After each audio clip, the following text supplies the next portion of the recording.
कहीं भटकना नहीं पड़ेगा, आप उन्हीं को रिवाइज करते रहेंगे और आपको पता भी नहीं चलेगा और आपका चयन भी हो जाएगा। बट यहाँ पे ये समझने की बात है, क्या सबकी पोटेंशियली एक है? सब उस समय मैं लगभग 10 के आसपास का समय था, मैं बाहर गार्डन में टहल रहा था घर के बाहर। तो मेरी एक दोस्त है, उसका मेरे पास कॉल आया तो मुझे एक आधे करते हुए बोला। इससे पहले 2 मिनट तो सबकी आंखें नम थी, क्योंकि स्ट्रगल होता है। एक तो मैं उस समय, मुझे आज भी याद है कि मैं 2 रात पूरा सो नहीं पाया। आपका स्वागत है हमारे चैनल पे। जैसा कि आपने देखा कि हमारे इस पे टॉपर्स टॉप की एक सीरीज चल रही है। हमारे सामने अभी सर का जो इंटरव्यू लेने जा रहे हैं। सर का शुभ नाम है आशीष कुमार वर्मा, जिनको स्टेट फॉरेस्ट सर्विस में एसीएफ में 5th रैंक मिला है। तो सर से जानेंगे कैसे तैयारी की, किन सोर्सेज का चुनाव किया उन्होंने, क्या टेस्ट सीरीज कोचिंग का कोई योगदान है, सारा हम इस वीडियो के माध्यम से आपको बताने वाले हैं। मुझे लगता है पूरा आपको देखना ज़रूरी है, ताकि आपको भी एक पता चलेगा कि इस टाइप से हमें कहीं गलतियां हो रही है तो हम उनको सुधार सके। तो मेरा बस यही उद्देश्य है कि आपको टॉपर्स से रूबरू करवाना, उन्होंने कैसे स्ट्रगल किया, कैसे तैयारी की। तो हम बस स्टार्ट करते हैं। एक और चीज़ बोलना चाहूँगा, हमें नेक्स्ट इंटरव्यू किन टॉपर्स का लाना चाहिए आप हमें सजेस्ट कर सकते हैं, कमेंट बॉक्स में कमेंट कर सकते हैं। तो चलिए हम स्टार्ट करते हैं। सबसे पहले सर को बधाई देना चाहेंगे कि सर ने प्रथम प्रयास में एससीएफ में 5th रैंक हासिल किया है। तो सर से जानेंगे उनका छोटा सा परिचय। सबसे पहले तो सर्वप्रथम बधाई देने के लिए आपका साहिदर आभार। मेरा नाम आशीष कुमार वर्मा है। मैंने Madhya Pradesh state forest services 2020 में 5th रैंक हासिल किया है, जिसमें मेरा चयन एसीएफ की पोस्ट पे हुआ है और मैं सतना मध्य प्रदेश का निवासी हूँ। सर, आपका जो एजुकेशन बैकग्राउंड है उसके बारे में कुछ बताएंगे। मैंने अपना 10th Saint Michael senior secondary school Satna से पूर्ण किया है और उसके बाद मैं इंदौर में आ गया था अपना 12th पूर्ण करने के लिए, साथ ही साथ जेईई की कोचिंग करने के लिए, जिसमें मैंने 12th अपना श्री कृष्णा पब्लिक स्कूल से कंप्लीट किया है इंदौर। मैंने मेरा ग्रेजुएशन एनआईटी इलाहाबाद 2018 से पास आउट किया मैकेनिकल इंजीनियरिंग से। उसके बाद कुछ समय तक मैं गेट टेक्निकल की तैयारी करता रहा, जिसमें गेट आता है, आईईएस आता है। तो मेरा सिलेक्शन गेट में भी हुआ था, जिसमें मेरे को आईआईटी कानपुर, आईआईटी बॉम्बे में अलग अलग ब्रांचेस में एमटेक करने का ऑफर आया था। बट मेरा ये रुझान वहाँ से बना क्योंकि मेरे दादाजी मेरे हमेशा से इंस्पिरेशन रहे हैं। तो सिविल सर्विसेज में फिर मैं 2019 में इंदौर में आया था। वहाँ से मेरी सिविल सर्विसेज की जर्नी चालू हुई है। क्या आपको पहले से डिसाइड था क्या कि मुझे यही करना है, या फिर और भी कोई प्लान हो? कि सामान्यतः जब घर में पब्लिक सर्वेंट्स होते हैं, जैसे मेरे दादाजी खुद एक एसडीओ थे एग्रीकल्चर विभाग से, जब उनकी चर्चाएं होती थी तो सिविल सर्विसेज की निश्चित तौर पर बात होती थी। तो कहीं ना कहीं सिविल सर्विसेज में आने का मैं श्रेय मेरे दादाजी को भी देता हूँ, जिनसे चर्चाएं होती थी। तो उन्होंने बोला कि जब आपके पास अभी एज है तो आप एक बार ट्राई कर सकते हो सिविल सर्विसेज के लिए। इसलिए मैं फिर इंदौर आ गया था और फिर मैंने यहाँ से चालू किया 2019 से। हर एक्सपीरियंस जब सफल होता है तो कहीं ना कहीं उसकी सफलता में असफलता का भी योगदान होता है। तो आपकी जो जर्नी में हम जानना चाहेंगे क्या क्या ऐसे पड़ाव आए? तो सबसे पहले तो 2019 के लगभग मिड में जुलाई अगस्त में मैं इंदौर आया था। यहाँ पे आने के बाद मैंने ये निर्णय लिया कि मुझे सिविल सर्विसेज करनी है, जिसमें फॉरेस्ट सर्विसेज और स्टेट सर्विसेज सिविल वाला दोनों ही आता है। मैंने रिसोर्सेज देखे, कई कोचिंग में भी पता किया था, बट मेरा ये रुझान बना कि मैं सेल्फ स्टडी की तरफ ही मूव करूँगा। कोचिंग वगैरह ना लेके सेल्फ स्टडी की तरफ ही मैंने मूव किया। फिर मैंने धीरे धीरे रिसोर्सेज ढूंढे, क्योंकि उस समय इंग्लिश मीडियम के रिसोर्सेज बहुत ज़्यादा अवेलेबल नहीं थे और मेरा मीडियम इंग्लिश रहा है, तो मैंने रिसोर्सेज में थोड़ा सा टाइम लगा है। फिर उसके बाद मैंने रिसोर्सेज देखने के बाद मैंने सबसे ज़्यादा मेरे को हेल्प किया है रिसोर्सेज के नाम पे यूट्यूब और गूगल ने। तो फिर मैंने अलग अलग नोट्स देखे, अलग अलग कोचिंग के, फिर यूट्यूब के वीडियोज़ देखे जो फ्री ऑफ कॉस्ट अवेलेबल हैं। फिर गूगल से, इन सब से मैंने क्लब करके अपने प्रॉपर सिलेबस देख के नोट्स बनाए अपने प्रिपेयर करके, और फिर ऐसी जर्नी मेरी धीरे धीरे चलती गई। और अभी वर्तमान में 2020 का मैंने इंटरव्यू दिया था सिविल का, और अभी स्टेट फॉरेस्ट सर्विस में आपको पता ही है। मैं जानना चाहूँगा जो ये तैयारी की थी आपने, थोड़ा सा अगर शॉर्ट में, मुझे लगता है काफ़ी सारे जैसे यूट्यूब पर देख सकते हैं काफ़ी स्ट्रेटजी के वीडियो डले हुए हैं, तो हम शॉर्ट में बात करेंगे ताकि जो एस्पिरेंट है उसको भी एक मोटा मोटा आइडिया लग जाए कि हमको ये गलतियाँ नहीं करना है और इस टाइप से हमें पढ़ना है। जून 2021 में 21 का प्रीलिम्स था और वहीं पे एक महीने बाद जस्ट फॉरेस्ट का मेंस लगा हुआ था 2020 का। तो लगभग मेरे पास 20 से 25 दिन में थे, जिसमें मुझे फॉरेस्ट का मटेरियल भी देखना था कि मैं क्या पढ़ना है और कहाँ से पढ़ना है। तो सबसे पहले मैंने इनका रिसोर्सेज के नाम पे यूज़ किया यूट्यूब और गूगल, जहाँ पे राजस्थान पीएससी हो गई, महाराष्ट्र पीएससी हो गई और छत्तीसगढ़ पीएससी की हो गई। इसमें डिफरेंट उनके मटेरियल पड़े थे कोचिंग्स के, उनके फ्री ऑफ कॉस्ट जो वीडियोस थे उनको मैंने देखा, उनसे अपनी एक स्ट्रेटजी बनाई कि मुझे अपने सिलेबस के अकॉर्डिंग क्या पढ़ना है। सबसे इंपॉर्टेंट होता है सिलेबस। MPPSC ने एक अलग से डिफाइन कर रखा है सिलेबस MP अपने फॉरेस्ट सर्विसेज के लिए। तो मैंने सबसे पहले वो सिलेबस देखा है, जो सिलेबस के अकॉर्डिंग जो वीडियोज़ अवेलेबल हैं उनको देखा है, उनको पढ़ा है, उनसे नोट्स बनाए हैं और उनको मल्टीपल रिवाइज किया है, क्योंकि अगर एक बार पढ़ के निकल जाएंगे तो वो हमारे माइंड में नहीं बचता है और ना हम उन्हें पेपर में रिकॉल कर पाते हैं। तो उनको एक बार नोट्स बनाने के बाद उनका मल्टीपल रिवीजन किया है और इस हिसाब से कहीं कोचिंग है, कहीं रिसोर्सेज अवेलेबल है, कई सारी बुक्स हैं। स्टूडेंट को ये कन्फ्यूज़न रहता है कि यार अपने लिए कौन सी बेस्ट बुक रहेगी, कौन सी अच्छी रहेगी। तो आपके हिसाब से कैसे चुनाव, कैसे सिलेक्ट करना चाहिए कि हमारे लिए ये बुक बेहतर रहेगी या नोट्स बेहतर रहेंगे? अभी तक मार्केट में मैंने जो देखा है, एक ही सब्जेक्ट के लगभग 100 मटेरियल अवेलेबल होते हैं, लगभग सभी में सेम चीज़ों की बात होती है। अब यहाँ पे स्टूडेंट को फिल्टरिंग करनी पड़ती है कि आपको सबसे मटेरियल प्रिसाइज चुनना है, जो आपके लिए बेटर हो, जो सिलेबस को बिल्कुल अडेयर करे, जो सिलेबस में मेंशन है वही लाइनें हो। हम पढ़ने को तो बहुत सारी चीज़ें पढ़ सकते हैं, बट हमारा मुख्य एम क्या है, एग्जाम क्लियर करना, ना कि उस सब्जेक्ट में हमें PhD करना है। तो हम सिलेबस पे स्टिक हों, टोटली स्टिक हों। सुनने में ये बात थोड़ा बुरी लगती है कि हमें इर्द गिर्द नहीं पढ़ना है, बट हमें इर्द गिर्द बिल्कुल भी नहीं पढ़ना है। सिलेबस के अकॉर्डिंग जो सिलेबस में लाइनें मेंशन है उनको पढ़ना है और उन्हीं से पेपर सेटलर जो होते हैं उन्हीं से पेपर बनाते हैं और अपने पे कॉन्फिडेंस रखना है कि हम जो पढ़ के जा रहे हैं वो पर्याप्त है, सही है और उसी पे जाके पेपर देते हैं। तो लगभग आपके हिसाब से कितने समय में एक अच्छा स्टूडेंट परिपक्व हो जाता है उसके प्रति कि हाँ मैं अब तैयार हूँ, अगर अब एग्ज़ाम आता है तो मैं अपने आप को क्वालिफाई कर सकता हूँ? जो भी व्यक्ति डेडिकेटेड है सिविल सर्विसेज के लिए, मेरी समझ से उसके लिए 6 महीने से 9 महीने मोर देन इनफ होते हैं। अगर वो डेडिकेट होकर तैयारी कर रहा है तो इतने में वो तैयारी भी कर लेगा प्लस नोट्स भी प्रिपेयर कर लेगा, जो कि एक तरीके से रामबाण होता है। अगर आपने सेल्फ मेड नोट्स हैं अगर आपके खुद के, तो आपको कहीं भटकना नहीं पड़ेगा, आप उन्हीं को रिवाइज करते रहेंगे और आपको पता भी नहीं चलेगा और आपका चयन भी हो जाएगा। आपको लगता है कोचिंग और टेस्ट सीरीज का योगदान रहता है? निश्चित तौर पे कोचिंग का भी और टेस्ट सीरीज का अपना योगदान होता है और हर एक बच्चे की अपनी पोटेंशियल होती है कि वो कई बार वीडियो लेक्चर से ज़्यादा किसी के पढ़ाए हुए ज़्यादा समझ में आता है। अब जैसे मैं मेरी व्यक्तिगत बात करूँ तो मैंने कहीं से कोचिंग नहीं ली, मैंने केवल सेल्फ स्टडी करी है ना। तो ये सबका अपना अपना होता है। अगर किसी को लग रहा है कि कोचिंग की ज़रूरत है, बिल्कुल अगर नए हैं तो कई बार समझ में नहीं आता कि हमें मटेरियल कहाँ से जुगाड़ना है, तो इससे बेटर यही हुआ कि आप कोई कोचिंग देख लो जो आपके अफोर्डेबिलिटी पे आ रही है, आप अफोर्ड कर पा रहे हो और फिर उससे आप प्रिपरेशन स्टार्ट करो। अल्टीमेटली पढ़ना आप ही को है, कोचिंग आपकी 5 से 10% ही योगदान दे। फॉरेस्ट सर्विसेज के लिए तो मैंने टेस्ट सीरीज नहीं ज्वाइन करी थी, जो मटेरियल था वो देखता था और सबसे इंपॉर्टेंट प्रीवियस ईयर क्वेश्चंस जो 2019 में, 2018 में, 2014 में, 15 में जो क्वेश्चंस पूछे गए थे, मैं देखता था कि इनके डायमेंशन कहाँ से हैं और उनका एक दायरा बनाता था कि ये कहाँ से क्वेश्चन पूछ रहे हैं, मैक्सिमम क्वेश्चन के कहाँ से आ रहे हैं और एक डायमेंशन ये होता था कि कहाँ पे क्वेश्चन ले जा सकते हैं।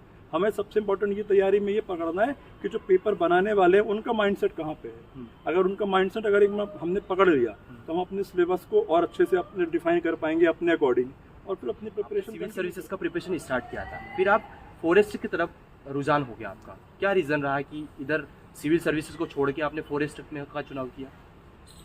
सबसे पहले तो जो एक सभी कॉमन आंसर देते हैं वो मेरा भी कॉमन आंसर है कि नेचर के प्रति सबका एक अपना लगाव होता है, वो मेरा भी है निश्चित तौर पे। और सबसे इम्पोर्टेंट बात तो ये कि फॉरेस्ट सर्विसेज के जो एलिजिबिलिटी क्राइटेरिया है जो वो मांग रहे हैं फिल कर पा रहा हूँ। तो मेरे को ये लगा कि जब मेरे पास ये अपॉर्चुनिटी है कि मैं सिविल सर्विसेज के साथ फॉरेस्ट सर्विसेज में भी आ सकता हूँ, तो मैंने दोनों एग्जाम को साथ में भरा और साइमल्टेनियसली तैयारी भी करी। सिविल सर्विसेज और फॉरेस्ट में क्या अलग लगा आपको?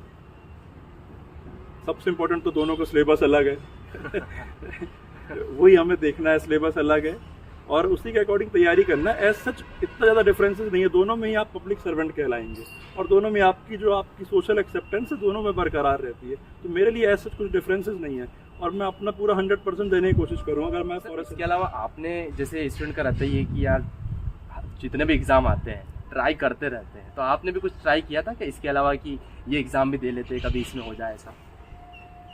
देखिए, सबसे पहले तो मैंने कॉलेज से पास आउट होने के बाद मैंने गेट ES दिया था, तो वहाँ से जब मेरा माइंडसेट चेंज हुआ था कि मुझे सिविल सर्विसेज की तरफ ही आना है, तो मैंने वहीं से रुझान बना के आया था कि मुझे अब दूसरा कुछ नहीं करना है।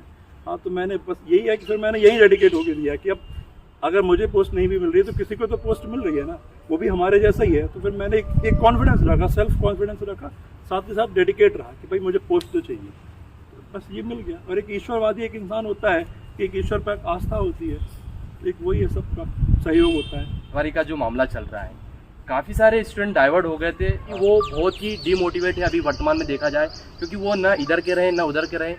तो आपका क्या मैसेज है उनके लिए? सबसे पहले तो अगर पटवारी की जो तैयारी कर रहे हैं, जो सिविल सर्विसेज की तैयारी कर रहे हैं, अपने MPPSC की, दोनों एग्ज़ाम्स के नेचर अलग अलग हैं। निश्चित तौर पे कुछ चीज़ें सेम होती हैं जिस पे हम कर सकते हैं कि हाँ साइमल्टेनियसली तैयारी की जा सकती है, लेकिन यहाँ पे स्टूडेंट्स को एक बात देखी मैंने कि सबसे पहले लोगों में आती है जॉब सिक्योरिटी। और हम अगर पब्लिक सर्विसेज में आ रहे हैं तो वो जॉब सिक्योरिटी नहीं है, वो सर्विस देना है, सर्विस टू द नेशन। तो यहाँ पे ये डिफरेंस करने की ज़रूरत है, और बाकी अपना अपना है कि जिसे जो सही लग रहा है वो करे। वो स्टूडेंट इंदौर में आता है या फिर कहीं पर भी जाता है तो काफ़ी सारे नेगेटिव पॉइंट भी रहते हैं, पॉजिटिव भी रहते हैं। तो आपने यहाँ पर जो मेनली इंदौर का जो हब है भौरकुआ भोलाराम, तो आपने जो सुबह शाम निकलते होंगे, कभी भी घूमने जाने का होता होगा, तो आपने यहाँ पर क्या ऑब्जर्व किया? मुझे सबसे ज़्यादा यहाँ पे लगा है लोगों में नेगेटिविटी। मतलब लोगों के पास अगर वो घूम रहे हैं तो वो 4-5 घंटा घूम रहे हैं, उन्हें उनके टाइम की इम्पोर्टेंस ही नहीं बची है। आपका ये ऑब्जेक्टिव क्लियर होना चाहिए कि अगर आप अपने घर से इंदौर आ रहे हैं तो आप क्यों आ रहे हैं, क्योंकि आप सब यहाँ पे जो भी तैयारी कर रहे हैं, मैं ये मानता हूँ कि उनके पास मिडिल क्लास फैमिली से आ रहे हैं। यहाँ पे कोई भी ऐसा धन्ना सेठ नहीं जिनके पास बहुत ज़्यादा पैसा है। अगर वो आ रहे हैं तो सबसे पहली बात तो होती है कि ऑप्टिमम यूज़ ऑफ रिसोर्सेज।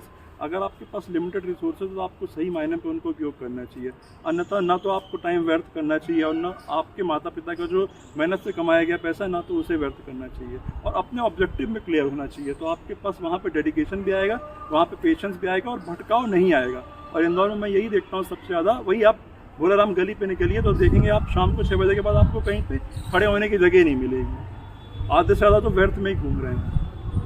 ये चीज़ समझने की ज़रूरत है लोगों को कि आपके लिए इंपॉर्टेंट क्या है, आपका ऑब्जेक्टिव क्या है। अगर आप यही करने आए हैं तो आपके लिए बहुत अच्छा है, लेकिन आप अगर सिलेक्शन लेने आए, अगर आप पढ़ने आए हैं तो फिर आपको सोचने की अभी सिविल सर्विसेज का रुझान ज़्यादा ही चल रहा है स्टूडेंट में। इसका रीज़न क्या हो सकता है? क्योंकि जो अगर एक तैयारी करा तो फिर सभी वही तैयारी करते हैं। आपका पर्सनली क्या व्यू है इस पर?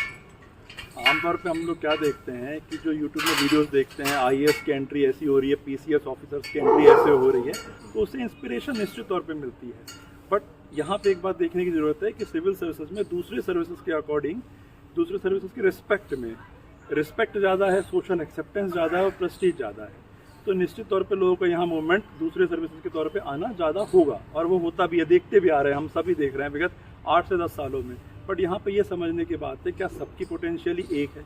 सब पोटेंशियल, सारे लोगों की पोटेंशियल एक है, सबकी स्ट्रेंथ एक है? ये तो हो ही नहीं सकता। अगर 100 लोग तैयारी कर रहे हैं तो 100 की अपनी स्ट्रेंथ होती है, 100 की अपनी वीकनेसेस होती हैं। निश्चित तौर पे लोग अगर अपने वीकनेस पे काम करेंगे तो उनका सिलेक्शन होगा। बट कुछ लोग क्या होते हैं, जैसे कि कुछ लोग वनडे एग्जाम के लिए बने होते हैं और कुछ लोग 6-6, 8-8 जो मेंस के पेपर होते हैं उनके लिए होते हैं।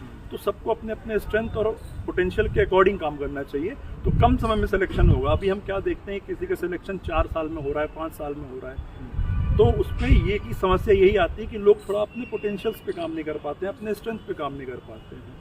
और वहीं पे सिविल सर्विसेज में थोड़ा समय तो लगता है, जिसे आप 1-2 साल मान सकते हो। अगर कोई डेडिकेटेड व्यक्ति है तो उसका सिलेक्शन 1-2 साल में हो जाता है। बट जिस हिसाब से MP में दौर बना हुआ था कि कोई रिजल्ट नहीं आ रहे थे, लोग अपनी प्रिपरेशन पे सोच रहे थे कि यार कि हम सही कर रहे हैं या गलत कर रहे हैं, तो एक थोड़ा सा समय लगने के पीछे, जब जैसे हम ही लोग का 3-3 साल में सिलेक्शन हुआ है, तो थोड़ा समय लगने के पीछे वो भी रीज़न था। और कोविड का जो दौर आ गया, जो पूरे विश्व को ही 2 से 3 साल पीछे ले गया है, तो थोड़ा वो रीज़न थे। बट लोगों को अपने अंदर कॉन्फिडेंस रखना चाहिए। अगर आप इस फील्ड में आए हो, अगर आप सर्विसेज देने आए हो, सर्विस टू द नेशन के लिए आए हो, तो आपको अपने अंदर कॉन्फिडेंस रखना है और डेडिकेशन रखना है। तो निश्चित तौर पे आपकी कोई भी स्ट्रेंथ हो, कोई भी वीकनेस हो, आप उस पर काम करोगे। आपका सिलेक्शन हुआ, जिस दिन आपका रिजल्ट आया था, उस दिन का आपके प्रति लोगों का व्यू, आपका व्यू क्या था? लगभग 9:30 से 10 के आसपास रिजल्ट आया था, और उसी दिन पे प्रीलिम्स का भी रिजल्ट आया था 2022 के, तो उसमें भी हो गया। उस वक्त क्या कर रहे थे आप? उस वक्त जिस समय प्रीलिम्स के रिजल्ट आया उस समय तो मैं अंदर बैठा हुआ था, और जिस समय फॉरेस्ट मेंस का रिजल्ट आया, फॉरेस्ट फाइनल रिजल्ट आया, उस समय मैं लगभग 10 के आसपास का समय था। मैं बाहर गार्डन में टहल रहा था घर के बाहर, तो मेरी एक दोस्त है, उसका मेरे पास कॉल आया, तो उसने मुझे बहुत जोर से बोला कि तेरा सिलेक्शन हो गया। तो मैं बोला यार कि प्रीलिम्स का बधाई कौन देता है, तो मैंने उसे ऐसे बोला, तो उसने मुझे एक हदे करते हुए बोला कि तेरा ACF हो गया, तेरा ACF में सिलेक्शन हो गया है। तो वो मोमेंट ऐसा था कि मैं साइलेंट हो गया। मैंने उससे बोला कि सबसे पहले तो कॉल रख, मैं घर में जा रहा हूँ, मैं रिजल्ट देखता हूँ, मम्मी पापा को बताता हूँ, क्योंकि मेरे लिए ईश्वर भी वही है और मेरे आराध्य भी वही है। तो मैं घर गया हूँ, सबसे पहले मैंने रिजल्ट देखा है, फिर हम मम्मी पापा को बताए। फिर मैंने बोला है कि थोड़ा मेरे मम्मी को शुगर की है प्रॉब्लम, तो मैंने बोला एकदम से मुझे नहीं बताना है इन्हें कोई बात, BP वगैरह बढ़ने की चांसेस होती है। तो मैंने मेरा रिजल्ट देखा है, जिसमें मेरे को 5th रैंक थी ACF के लिस्ट में, फिर मैंने धीरे से अपने पापा को बताया कि पापा ACM में चयन हो गया है। फिर मम्मी को बताया, तो सबसे पहले 2 मिनट तो सबकी आंखें नम थी, क्योंकि स्ट्रगल होता है। एक जो आदमी एस्पायर करता है कि हमें ये पोस्ट चाहिए, अगर वो पोस्ट मिल जाती है, थोड़ा सा इंसान एक खुशियों की भी आंसू होते हैं।